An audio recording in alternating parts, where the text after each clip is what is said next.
Hello guys, welcome back to Kumari 360 Vlogger.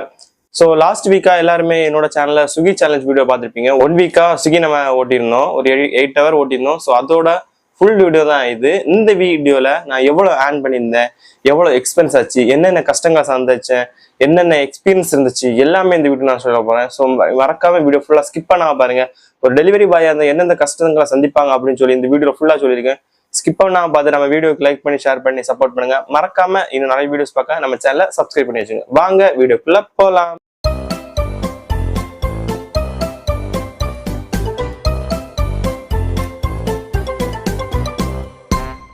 நம்ம என்ன பத்தி பார்க்க போறோம் அப்படின்னா, இந்த ஜாப் நல்லதா கெட்டதா அப்படின்னு சொல்லி பார்க்க போறோம். என்ன பொறுத்தவரை நல்லதுன்னு சொல்லுவேன். ஒரு பார்ட் டைம் ஜாப் தாடுறீங்க அப்படின்னு சொன்னா கண்டிப்பா ஸ்விக்கிங்கிறது நல்லதுதான். ஸ்விக்கி சொமேட்டோ எதுனால நம்ம டெலிவரி வேலை பார்க்கணும்னா பார்ட் டைமுக்கு நல்லது. ஃபுல் டைமா எடுத்து பண்றவங்களும் நிறைய பேர் இருக்காங்க. ஆனா நம்ம ஸ்டூடெண்ட்ஸ் படிச்சுட்டு இருக்கவங்களுக்கு இல்லைன்னா ஏதாவது வேலை பார்த்துட்டு அந்த எக்ஸ்பென்ஸ் பத்தாம நம்ம வெளியூர்ல வேலை பார்க்குறாங்க அப்படின்னா கண்டிப்பா இந்த பார்ட் டைமுக்கு இந்த ஜாப் ரொம்ப நல்லது. ஸோ உங்களுக்கும் பார்ட் டைம் ஜாப் தேடணும் அப்படின்னு வச்சிங்கன்னா இதை ட்ரை பண்ணி பாருங்க.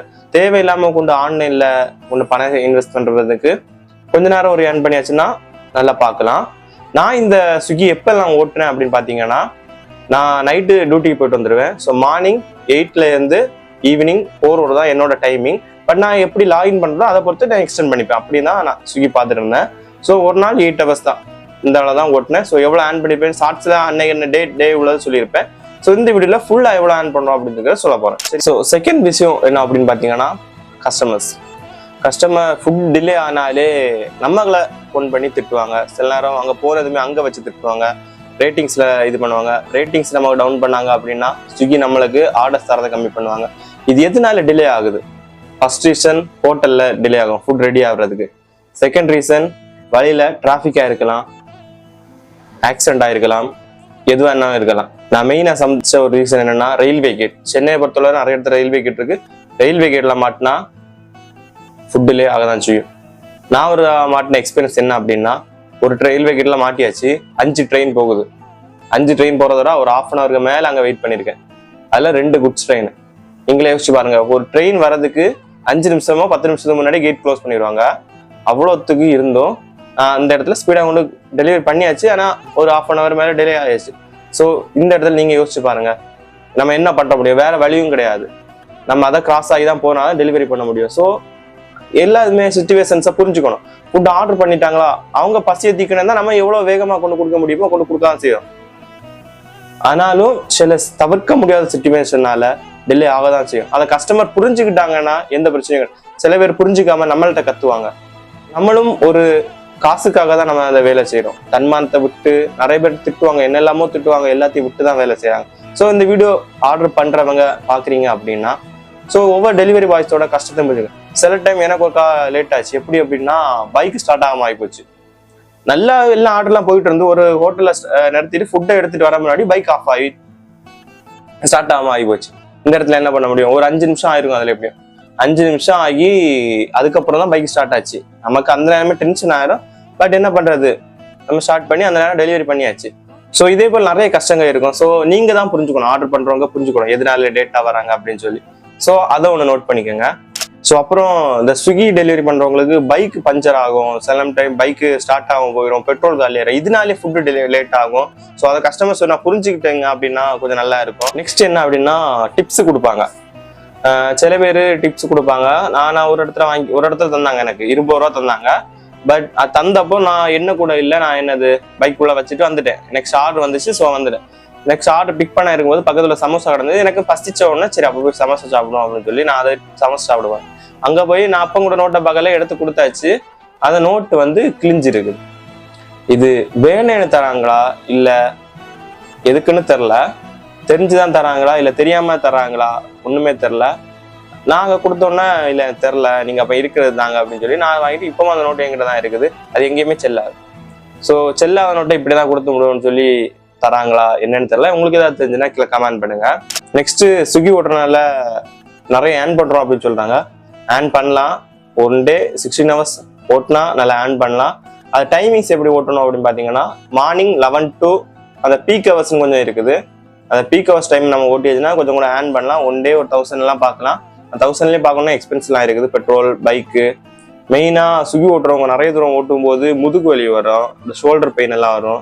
ஸோ அதெல்லாம் பொருட்படுத்தாம தான் நிறைய பேர் ஓட்டுறாங்க, நிறைய பேர் பசி ஆத்திட்டு இருக்காங்க. சில கஸ்டமர்ஸ் வந்து மேல் மாடியில் இருப்பாங்க, அவங்களை கொண்டு வந்து தருவாங்க. சில இடத்துல லிஃப்ட் இருக்காது, சில இடத்துல லிஃப்ட் இருக்கும், அதெல்லாம் வேலை செய்தாங்கணும். ஸோ அதனால நம்ம அதை கண்டுவிடக்கூடாது. சில கஸ்டமர் கிரவுண்ட் ஃப்ளோரில் இருப்பாங்க, கேட்டுக்கிட்ட வர மாட்டாங்க. அதே சில கஸ்டமர்ஸ் இருக்காங்க, ஃபுட்டால வச்சுட்டு போங்க, கையில் வாங்க மாட்டாங்க, ஏதோ நம்ம தீண்டத்தக்காதவர்கள் போல. ஸோ நம்மளும் ஒரு மனுஷங்க தான். அப்படின்னா சில இடத்துல தண்ணி கேட்டாச்சுன்னா இல்லை தண்ணி இல்லை அப்படி ஏதாவது சொல்லி விட்டுருவாங்க. இது நான் அனுபவப்பட்டிருக்கேன். நெக்ஸ்ட் டே 6 வீடியோவில் ஒரு ஆக்சிடென்ட் ஆன ஒரு வீடியோ ஒன்று போட்டிருந்தேன். ஸோ நிறைய பேர் என்கிட்ட கேட்டாங்க, ஏன் உனக்கு அதில் ஹெல்ப் பண்ண முடியாதா, ஆக்சிடென்ட் ஆனது ஏன் வீடியோ எடுத்த அப்படின்னு. அதில் ஒரு மெசேஜ் சொல்றதுக்காக தான் வீடியோ இருந்தேன், அதில் சொல்ல முடியலை. ஸோ இந்த வீடியோவில் நான் சொல்கிறேன். அது எதனால அந்த ஆக்சிடென்ட் ஆச்சுன்னா, ஃபர்ஸ்ட் விஷயம் கவர்மெண்ட் பாதாள சாக்கடை தோன்றாங்க அப்படின்னு சொல்லி எல்லா இடமே ரோட தோன்றாங்க, தோண்டிட்டு அதை கிளீனா மூட மாட்டாங்க. அது ஃபர்ஸ்ட் ரீசன். அதுவும் அந்த ரோட்லோடி ஒரு டாரஸ் போயிட்டு இருக்குது, பின்னாடி வந்த பைக்காரு லெஃப்ட் சைட்லோடி அந்த டாரஸ் லெஃப்ட் சைட்லோடி அந்த குண்டங்குழி ரோட்லோடி ஏறாரு. டாரஸ் போனதுல ஷேக்காவி அந்த குண்டங்குழி ரோட்ல ஷேக்காவி போனதுல அது என்ன ஆச்சு அப்படின்னா, சைட்ல ஒரு சங்கிலி இருந்திருக்கு. அந்த சங்கிலி இவர் லெஃப்ட் சைடு ஏறி போனதுமே ஹேண்ட்பர்ல சுத்தி அப்படியே இதாகிதான் அந்த ஆக்சிடென்ட் ஆயிருந்து. ஸோ ஹெல்ப் பண்ண முடியாது அப்படின்னு கேட்டிருந்தாங்க. எதுக்கு வீடியோ எடுத்தேன், இந்த மெசேஜ் சொல்றதுக்காக தான் வீடியோ எடுத்தேன். ஆனால் ஆல்ரெடி அவங்க சேவ் பண்ணியாச்சு. அது ஒரு காலில் மட்டும் தான் அடிபட்டு இருந்துச்சு. ஸோ ஹாஸ்பிட்டல் கூட்டிட்டு போயிட்டாங்க. ஸோ இதே மாதிரி தான் நம்ம வண்டியில போறோம் அப்படின்னா லெஃப்ட் சைடு ஏறத மேக்ஸிமம் அவாய்ட் பண்ணுங்க. சம்டைம்ஸ் எங்கே ஹைவேல எல்லாம் நம்ம லெஃப்ட் சைடு போக வழி இருக்கும், ஸோ அப்படி போறாங்க. இல்லாம லெஃப்ட் சைடு ஏறுறோம் அப்படின்னா நீங்க அவாய்ட் பண்ணிக்கோங்க. ரோடு எப்படி இருக்கு, இன்னும் போறவங்க பெரிய வண்டி போகும்போது டக்குன்னு நம்ம சைட்ல வராங்கன்னா நமக்கு டக்குன்னு பார்க்க முடியாது அவங்களுக்கு. ஸோ எல்லாமே நம்ம சேஃப், நம்ம உயிர் நம்ம கையில தான் இருக்குது, நம்ம தான் சேஃபா டிரைவ் பண்ணணும். ஸோ மறக்காம சேஃபா டிரைவ் பண்ணுங்க.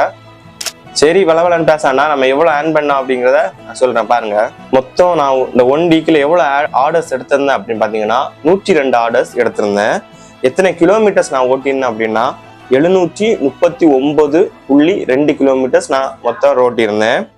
நான் ஒர்க் டைம் எவ்வளவு நேரம் ஒர்க் பண்ணியிருந்தேன் அப்படின்னா 57 ஹவர்ஸ் 46 நிமிஷம் நான் டியூட்டியில் ஆன் பண்ணியிருந்தேன்.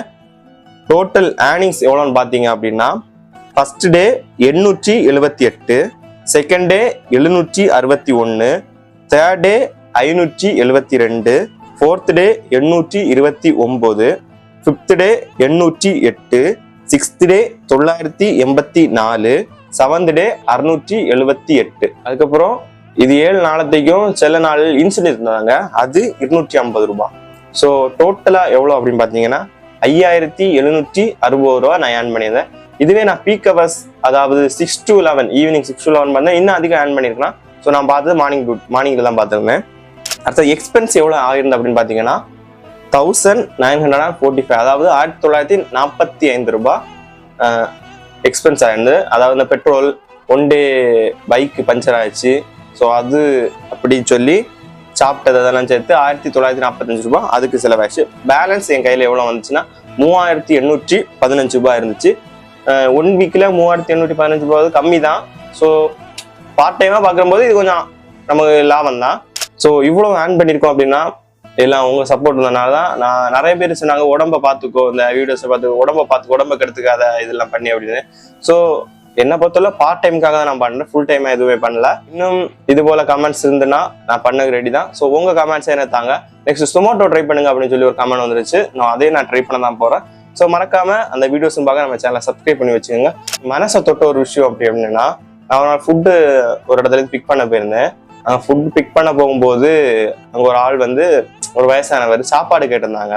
அங்கே யாருமே எனக்கு சாப்பாடு கொடுக்கல, காசும் கொடுக்கல. ஏன்னா பார்க்கும்போது கொஞ்சம் நம்ம கஷ்டமா இருந்துச்சு. ஸோ நான் வந்து ஒரு சாப்பாடு வாங்கி கொடுத்துருந்தேன்.